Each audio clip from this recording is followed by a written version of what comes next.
U.S. President Donald Trump says farmers from South Africa will be offered a rapid pathway to American citizenship following his executive order that pauses all federal aid to South Africa. This as Trump and Elon Musk have criticized South African officials for a new law they argue discriminates against white farmers. The F.W. de Klerk Foundation expressed shock and said farmers are being used for cheap politicking. Let's unpack this with international relations expert Dr. Kingsley Makubela. Dr. Kingsley, are farmers in South Africa being utilized and essentialized for cheap politicking on issues that perhaps surreptitiously have got nothing to do with them at all? Absolutely, Oliver. You know, the statements that are coming from Washington are indicative of the weaknesses that we're seeing within the global system, and particularly within our diplomatic system in our interaction with the Americans. These things have been building. I don't think as a country we prepared ourselves for better engagement with the Trump administration. Now, when these pronouncements are coming up, that's why you're seeing a lot of people making comments, even within the ruling party, within government. Sometimes you get confused between people who are speaking as party leaders and those who are speaking as government. It's because there was never a strategy as to how should a country engage with the Trump administration. And this preparation should have been done way before the elections.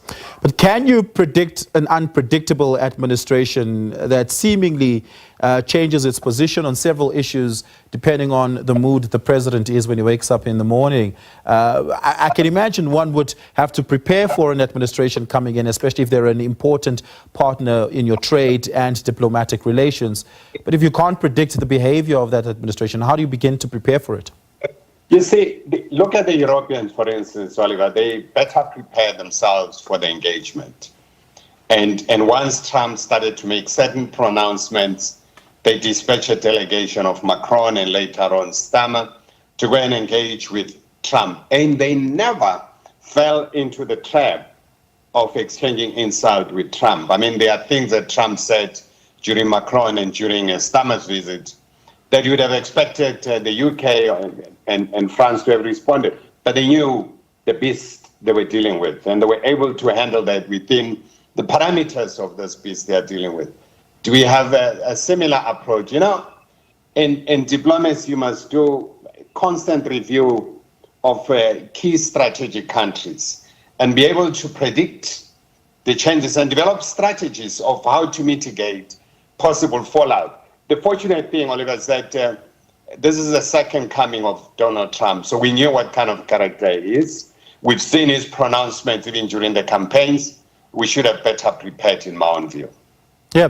So what now, given that our response to this would be reactionary in its nature rather than proactive in determining the texture and tone of our engagements with the U.S., what are some of the reactionary instruments that the diplomatic community in South Africa can take a look at in making use of going forward engaging with the U.S.? I think part of this is to really look at the overall policy framework or strategic framework that we have in government towards the United States. How do we deal with the United States and the Europeans? I don't think that strategy is quite coherent because it's quite clear we've been caught napping.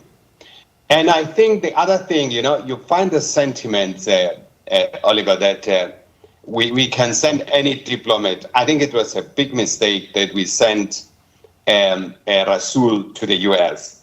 because Rasool has been highly involved on an issue that it unites the Democrats and the Republicans. So that's why they are isolating him. I have projected this earlier, that he will remain isolated and there won't be strategic engagement with the ambassador. And that's where we are losing out.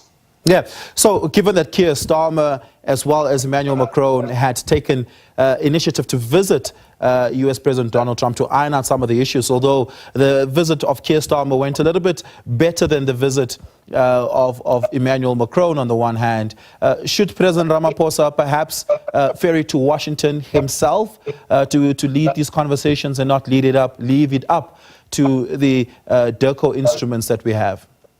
You know, during the State of the Nation, the president said he's going to send envoys. And these envoys, we've seen envoys that are coming from civil society and political parties that are going there. He hasn't clearly defined what is the mission of these envoys. These envoys haven't been constituted. Meanwhile, the situation on the ground in the United States is moving rather rapidly fast. I think that has been overtaken by events. And I don't know if the outreach program of the G7, they're going to invite South Africa as they used to, because they're having this engagement in Canada very soon. The question is, will South Africa be invited to go there so that South Africa can engage at that level of leaders around these issues? Yeah. Dr. Kingsley Makubele, we're going to have to leave it there. Thank you so much for your time and your insights. It's always an honor and privilege to speak to you on this. Dr. Kingsley Makubele is an international relations expert.